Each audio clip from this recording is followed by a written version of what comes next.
Chapter 10. Mike Dugan lifted the mug of beer to his lips and drank deeply. The cold, sour liquid rushed down his throat into his empty stomach. He swallowed it all, set the mug down, and asked Misty for another. "Keep them coming," Mike mumbled. Misty looked at him with genuine fear. "Oh, Christ," she thought, "not another one. Jesus, do I even have his wife's number?" She filled the mug and then slipped into the back room. She picked up the phone once she was sure Mike wasn't looking and called his house. Sandra answered promptly. "Hello?" Yeah," Misty struggled, trying to whisper. "It's Misty." Sandra sat up on the couch. "Is Jack?" she began, but then froze. "No, it couldn't be Jack. He's just a kid." "No, honey," Misty replied, "not Jack. I haven't seen him. It's your husband." "Mike? Unless you have another husband?" Misty asked. Sandra informed her he was the only one. "I shouldn't be surprised," she said. "It was a bad night. For everyone. The whole town is freaking out, and the cops won't let anyone leave. They still have the roads blocked off." Sandra looked out her front window toward the farm. She saw lights flashing. There were 4 cruisers there, a crime scene van, 3 ambulances, and 2 unmarked detective cars. "I know what you mean." "Anyway," Misty continued, "Mike seems bent on getting plastered. I hate to say this, but the look in his eye is very familiar. It's scaring the crap out of me." Sandra's heart sank. She said, "I'll take care of it." "Okay," Misty said, "thanks. Thanks for calling me." Misty hung up. Sandra cleared the line and dialed the only person she could think of who could help her with Mike. Misty headed back to the bar. The place was empty, except for Mike. The mill workers would go on break for lunch soon. She let them brown bag it in the bar since she didn't cook. Drinking on duty was expressly forbidden, but since Jerry Copeland often joined them, Misty assumed being drunk on duty was the only real sin. She took her stool by the TV and turned on the news. Lancaster was the hot story of the day. Speculations abounded, since the police were keeping everything under a news blackout.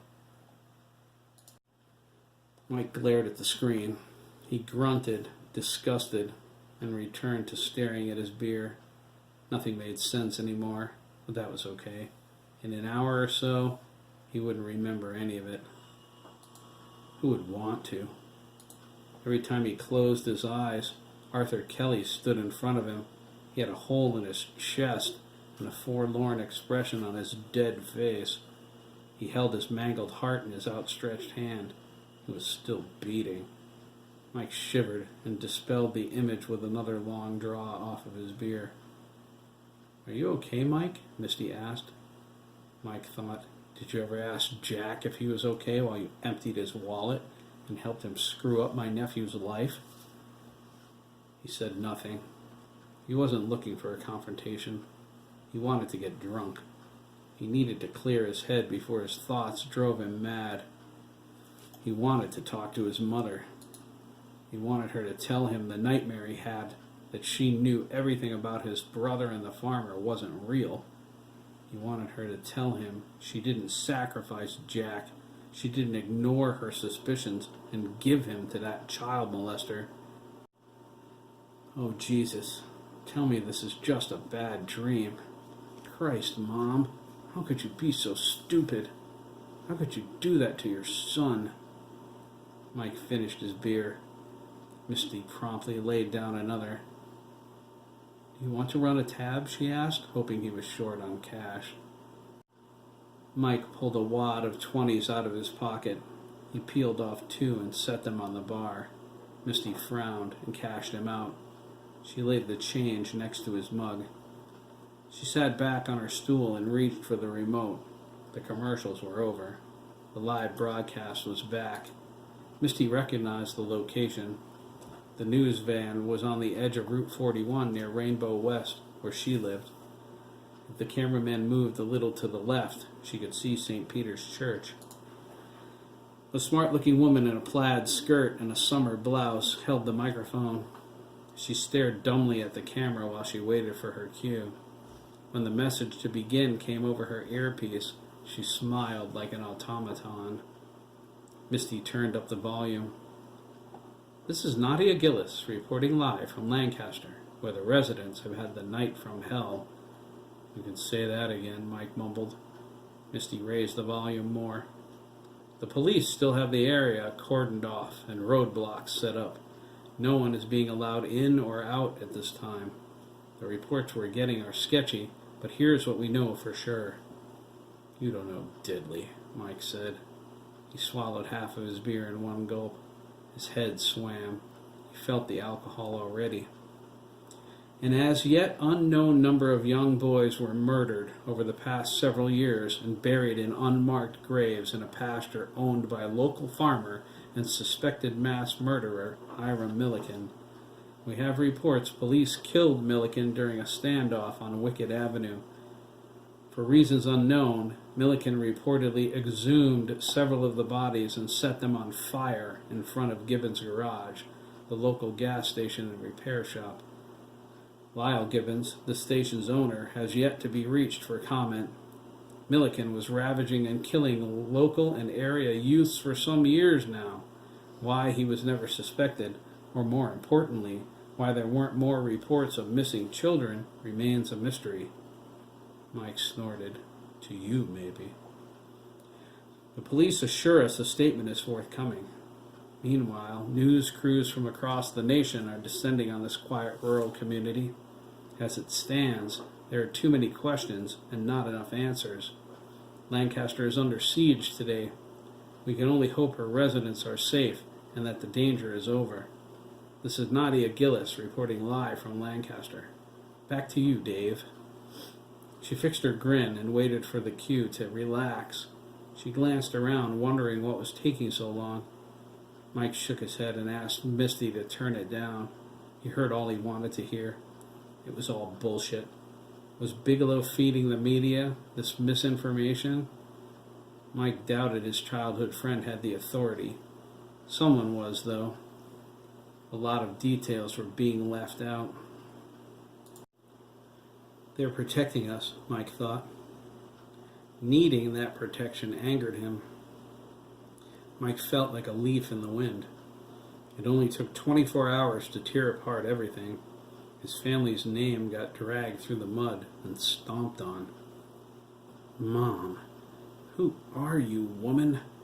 I don't even know you anymore. Then there was Craig. Mike sighed and sipped. He noticed his beer getting warm. He gulped it down and asked for another. Misty got it for him, but realized something that made her relax. Instead of getting angrier with every drink, the way Jack did, Mike became sadder. Perhaps the Dugan brothers weren't cut from the same cloth. Misty set down a fresh beer. It'll be all right, Mike, she offered. Mike spared her a half smile. I wish I believed that, he whispered. He thought, Craig, did you have to stay with the McKees? Mike never knew a decision like that would hurt him so much. He always believed his nephew's safety and happiness was paramount. Was he jealous? Was he that petty? What about Jack? That mild face, those loving green eyes, they haunted him.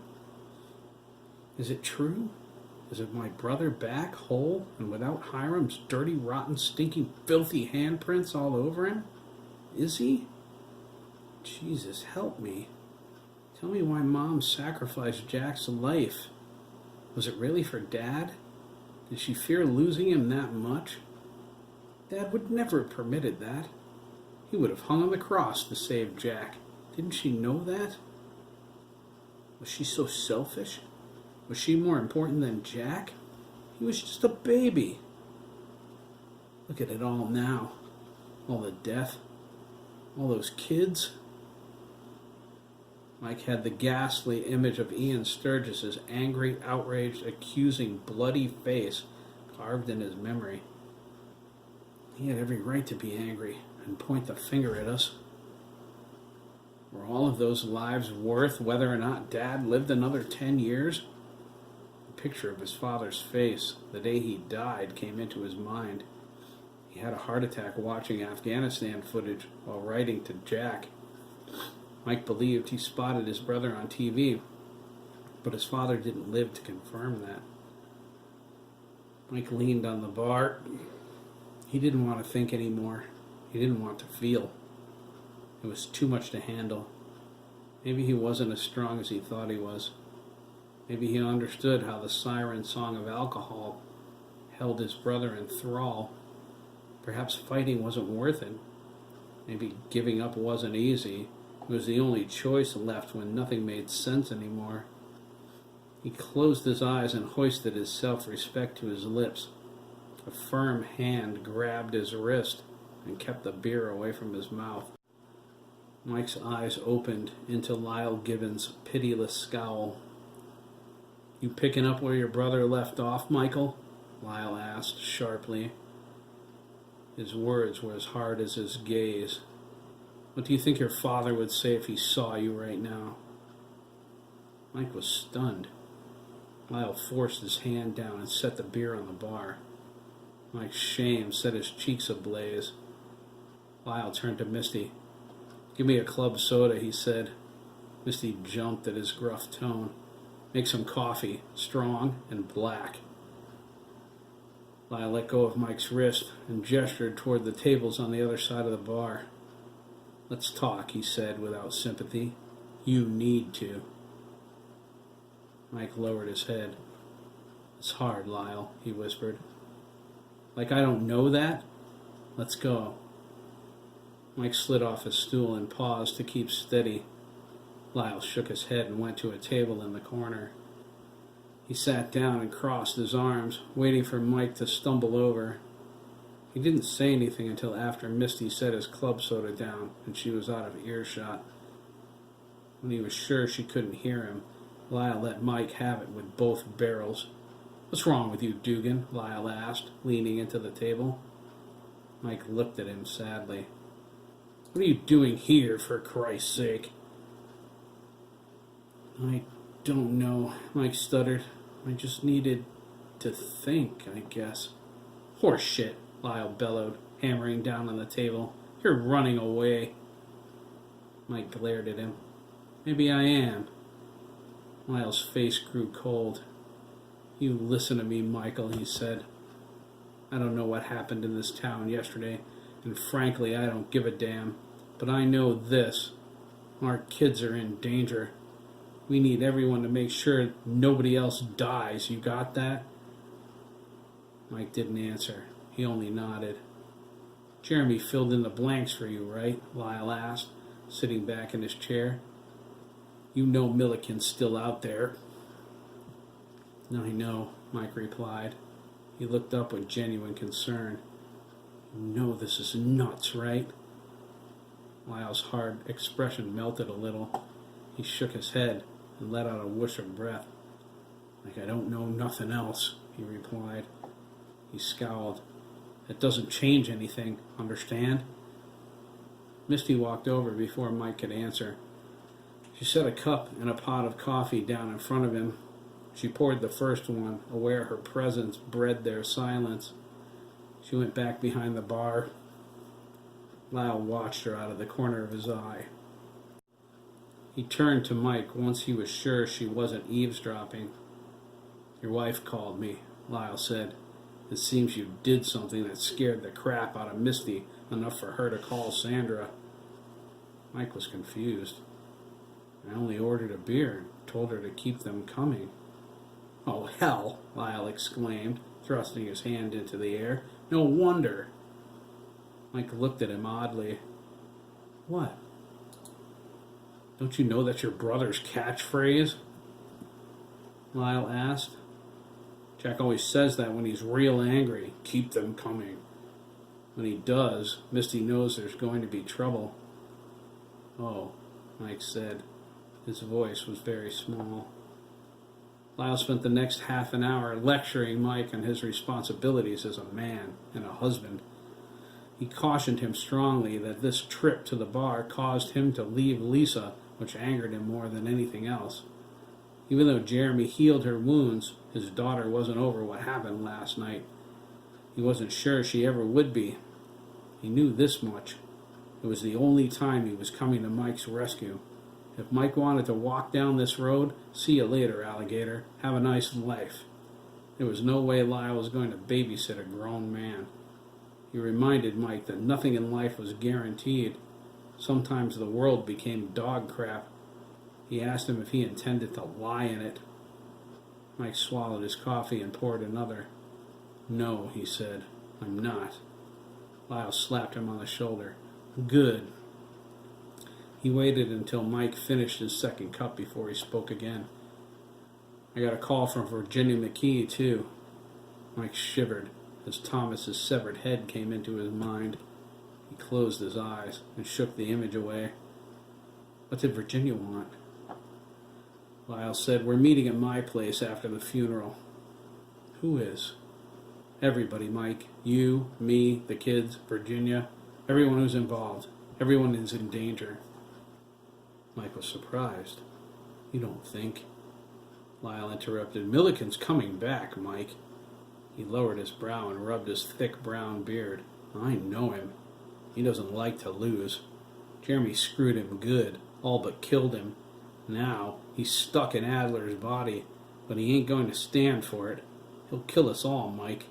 If we ain't ready, we'll only make it easier for him. Are you going to sit on your backside drowning in self-pity and do nothing? How many more kids does he have to kill before you're ready to fight him?" Mike felt his anger return. "Not one more." "Then whatever brought you into this place today," Lyle grumbled, "just let it go. You're a better man than this. You can't give in to despair and self-pity, ever." He leaned back and crossed his arms. "If you think I'm asking what's bugging you, you're out of your mind. Whatever it is, get rid of it." Lyle finished his club soda and stood up. "The funeral's Monday afternoon. Go to my place afterward. We have to get these kids ready." "The kids?" Mike asked. "Who do you think he's coming after first?" Lyle asked. He was amazed Mike wasn't getting it. He walked over to the bar and set his glass down. He looked at Misty as he picked up Mike's money. He snorted. "This one's on the house, I trust." Misty confirmed it was. Lyle walked out knowing he would never set foot in there again. Mike followed him seconds later, thinking exactly the same thing.